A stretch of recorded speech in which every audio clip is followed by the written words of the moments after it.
job akabia madu ga di job asimo bonyo unless job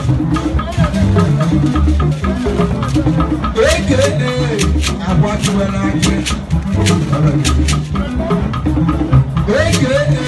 agwatu wala ake